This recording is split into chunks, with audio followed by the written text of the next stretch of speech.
नमस्कार प्रिय साथियों, स्वागत है आपका हमारे YouTube चैनल पर। तो डियर स्टूडेंट, इस वीडियो में आज हम अध्ययन करने वाले हैं अर्धवार्षिक परीक्षा का जो वेरी मोस्ट इम्पॉर्टेंट यह विज्ञान विषय का पेपर है जो आपके कक्षा 8 का है तथा आपके 65 अंक का यह कक्षा 8 का विज्ञान विषय का पेपर होगा।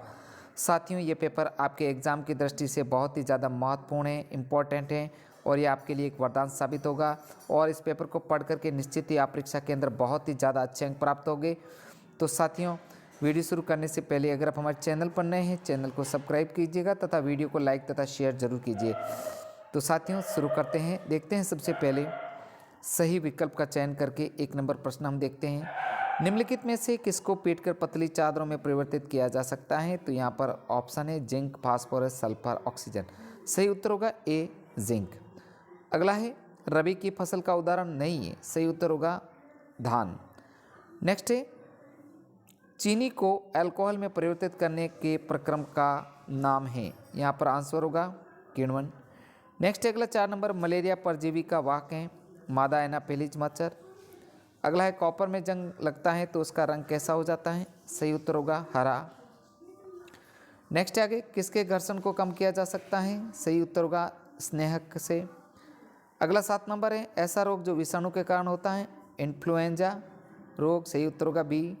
नेक्स्ट है 8 नंबर प्रश्न, निम्न में से कौन सी एक भी धातु नहीं है? तो सही उत्तर होगा बी, सल्फर। अगला है प्रश्न खेत में खरपतवार निकालने के लिए किसान कौन सा औजार उपयोग में लेता है? तो सही उत्तर होगा ए, फावड़ा। नेक्स्ट प्रश्न तरलों द्वारा लगाए गए घर्षण बल को कहा जाता है? कर्षण। अगला है आपके सारणी में दिए गए शब्दों में से उचित शब्द का चयन करते हुए रिक्त स्थानों की पूर्ति कीजिए। तो यहाँ पर कुछ शब्द दे रखे हैं, उनको रिक्त स्थानों में भरना है। तो 11 नंबर देखते हैं। फास्फोरस बहुत जो है निष्क्रिय अधातु है। नेक्स्ट है वाहनों से सबसे कम प्रदूषण सीएनजी है। घर्षण से ऊष्मा उत्पन्न होती है तथा प्रवासी सुदूर क्षेत्रों से जलवायु परिवर्तन के कारण पलायन करते हैं। अगला प्रश्न खरपतवार हटाने को निराई कहते हैं। नेक्स्ट है आगे सत्य तथा असत्य कथनों की पहचान करनी है। कोक कार्बन का लगभग शुद्ध रूप है, तो ये कथन सत्य है, आपको सत्य के ऊपर राइट का निशान करना है। सोडियम बहुत अभिक्रियाशील धातु है, यह कथन भी सत्य है। उर्वरक एक मानव निर्मित लवण है, यह कथन जो है असत्य है, आपको असत्य लिखना है, असत्य पे टिक करना है। आगे 9 नंबर 19 नंबर कुछ प्लास्टिक ऐसे होते हैं जिन्हें एक बार सांचे में ढाल दिए जाएँ तो ऊष्मा देकर गर्म नहीं किया जा सकता, थर्मोसेटिंग प्लास्टिक कहलाते हैं, यह कथन सत्य है। नेक्स्ट 20 नंबर मिट्टी का तेल एक जीवाश्म ईंधन नहीं है, तो यह कथन क्या है? असत्य है। अब आगे है 20 नंबर प्रश्न रबी की फसल और खरीफ की फसल के 2 उदाहरण दीजिए। तो यहाँ पर रबी की फसल के उदाहरण है चना, सरसों, मटर, गेहूँ और खरीफ की फसल के उदाहरण है ग्वार, बाजरा, मोट, मूंग। नेक्स्ट है आगे अगला प्रश्न रेड डाटा बुक क्या है? तो इसका उत्तर होगा रेड डाटा बुक कुछ प्रजातियों का डेटा प्रदान करते हैं जो विलुप्त होने की कगार पर हैं। नेक्स्ट है प्रश्न संख्या 23 सूक्ष्म जीवों के मुख्य वर्ग कौन कौन से हैं? तो इसका उत्तर है सूक्ष्म जीवों को 4 प्रमुख वर्गों में विभाजित किया जाता है। ये वर्ग हैं बैक्टीरिया, कवक, प्रोटोजोआ और शैवाल। नेक्स्ट है अगले प्रश्न नंबर 24 है जो हमें जैव विविधता का संरक्षण क्यों करना चाहिए?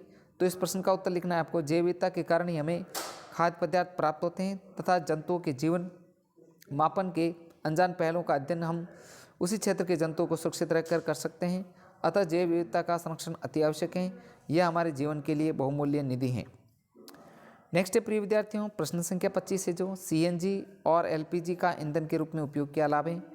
तो इसका उत्तर है यह कम प्रदूषण और गैर संग्राहक हैं, वे आसानी से पाइप से गुजर सकते हैं, यह सस्ते और आसानी से उपलब्ध हैं, इसका उपयोग खाना पकाने के उद्देश्य से किया जा सकता है।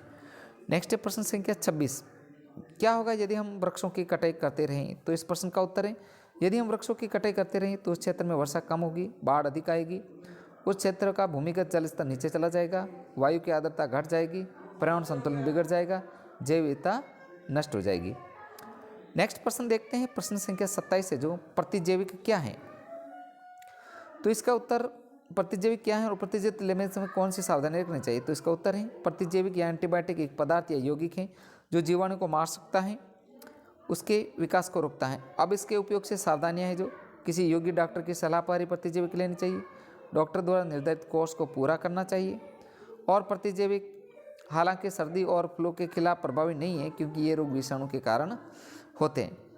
नेक्स्ट प्रिय विद्यार्थियों, प्रश्न संख्या 28 है जो कोरोना वायरस बीमारी 2019 कोविड-19 के संकेत और लक्षण क्या है, से बचने के लिए हमें क्या उपाय करने चाहिए। तो इसके उत्तर है कोरोना के संकेत या लक्षण, सबसे पहला बुखार आना, सूखी खांसी आना, थकान महसूस होना, ठंड लगना, ऑक्सीजन स्तर का घटना। अब इसके बचाव के उपाय हैं जो खांसते और छींकते वक्त रुमाल का उपयोग करना, बिना हाथ धोए चेहरे, आंख आदि को न छूना, संक्रमित व्यक्ति के संपर्क में आने से बचना, फेस मास्क लगाना और हाथों को बार बार धोना, सैनिटाइजर से हाथों को धोना।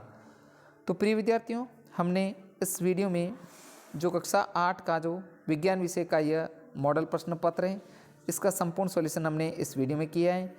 तो साथियों, यह पेपर आपके लिए एक वरदान साबित होगा। निश्चित ही परीक्षा के अंतर्गत इस पेपर को पढ़ करके आप बहुत ही ज़्यादा अच्छे अंक प्राप्त करोगे। साथियों, आपसे रिक्वेस्ट है, वीडियो को लाइक तथा शेयर जरूर कीजिए ताकि हमें मोटिवेशन मिले। और हाँ, अगर आप चैनल पर नए हैं तो चैनल को सब्सक्राइब जरूर कीजिएगा। तो साथियों, मिलते हैं नेक्स्ट नए मॉडल प्रश्न पत्र के साथ में। वीडियो देखने के लिए आपका दिल से धन्यवाद।